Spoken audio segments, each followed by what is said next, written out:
আজকে আমাদের কাঁথি সাংগঠনিক জেলা তৃণমূল কংগ্রেসের সমস্ত স্তরের কর্মীদের কাছে অত্যন্ত গৌরবের ব্যাপার। তার কারণ ৫-৭ দিন আমাদের সকলের প্রিয় নেত্রী, আমাদের মাতৃসম বাংলার সর্বজন শ্রদ্ধা মুখ্যমন্ত্রী মমতা বন্দ্যোপাধ্যায় বিদেশ সফর শেষে তিনি এই কিছুক্ষণ আগে বিমানবন্দরে ল্যান্ড করলেন। আর তার কাছে এই সুখবরটা পৌঁছলো, কাঁথির তার সহকর্মী সহযোদ্ধারা কাঁথি কার্ড ব্যাংকের নির্বাচনে মানুষের সহযোগিতা নিয়ে ৭৮টি সিটের ৭৮টা সিটেই তৃণমূল কংগ্রেস বিজয়ী হয়েছে। এই জয় নিয়ে কি বলবেন, বা এই জয় বিধানসভা ভোটে কতটা আপনাদের অ্যাডভান্টেজ পাওয়া যায় বলে মনে করেন? এই জয় বিধানসভাতে আমরা কাঁথি সাংগঠনিক জেলার যে ৮টি সিট আছে, এই ৮টি সিটে ৮টিতেই তৃণমূল কংগ্রেস জিতবে, তার আগাম আভাস মানুষ দিয়ে দিলেন।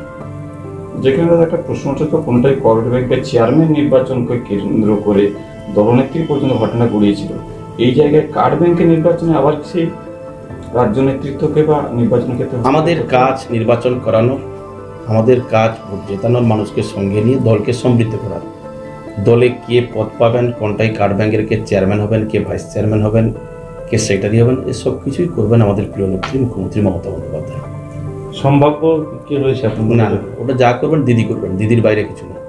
ইতিমধ্যে তৃণমূল নেতৃত্বের নামে হুমকির অভিযোগ বিরোধীরা ইতিমধ্যে তুলেছে, ক্যাম্প ভাঙচুর অভিযোগ এবং ভোটার কেড়ে নেওয়ার অভিযোগ। ইতিমধ্যে বারবার অনেক অভিযোগ উঠে এসেছে কাঁথি, এগরা, রামনগর, বিভিন্ন জায়গায়।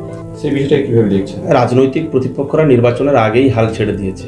হারলে অনেক কথাই বেরোয়, হেরো রামেরা অনেক কথাই বলবেন আগামী দিনে প্রচারে থাকার জন্য। ওদের কথায় কান দিয়ে লাভ নেই। বিরোধীদের অভিযোগ চারিদিকে তৃণমূল ছাপ্পা করেছে। কোনটাই কোঅপারেটিভ ব্যাংকে তারা এই সংখ্যায় সেন্ট্রাল বাহিনী এনেছিলেন, সেন্ট্রাল বাহিনী ছিল, ছাপ্পা হয়েছে, হয়নি। আবারও তারা গেছিলেন, কোর্টে গেছিলেন, সেখানে হেরেছেন, কোথাও কোনো ছাপ্পা হয়নি। হারলে অনেক কথা বেরোয়। বিরোধীরা বলছে তাদের ক্যাম্প করতে দেওয়া হয়নি, এজেন্ট বুঝতে দেওয়া হয়নি, প্রার্থীকে ভয় দেখানো হয়েছে, এই অভিযোগগুলো। তাহলে ক্যাম্প করার লোকই তো নেই, তো ক্যাম্প করবে কি করে? পটাশপুর বিধানসভা এলাকার ১ নম্বর এবং ২ নম্বর ব্লকে তো তারা ক্যান্ডিডেটই খুঁজে পায়নি। যে রাজনৈতিক দলের লোক নেই, তারা তো এই ধরনের অভিযোগ করে চর্চায় থাকতে চাইবে।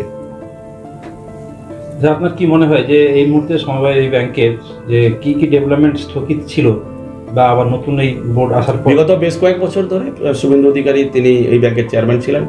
গত ২০২৫-এর ৬ মার্চ তার মেয়াদকাল শেষ হয়েছে।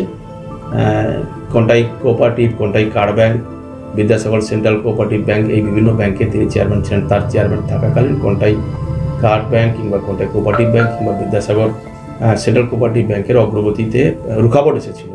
নিশ্চিতরূপে আপনারা আগামী কয়েক মাসের মধ্যে দেখতে পাবেন এই ব্যাংকগুলি মানুষের সহযোগিতা নিয়ে, মানুষের অর্থকে সুরক্ষিত রেখে মানুষকে সহযোগিতা করার কাজে বিপুলভাবে তারা এগিয়ে যাবে এবং মানুষের কাছে ভালো সাড়া পাবেন।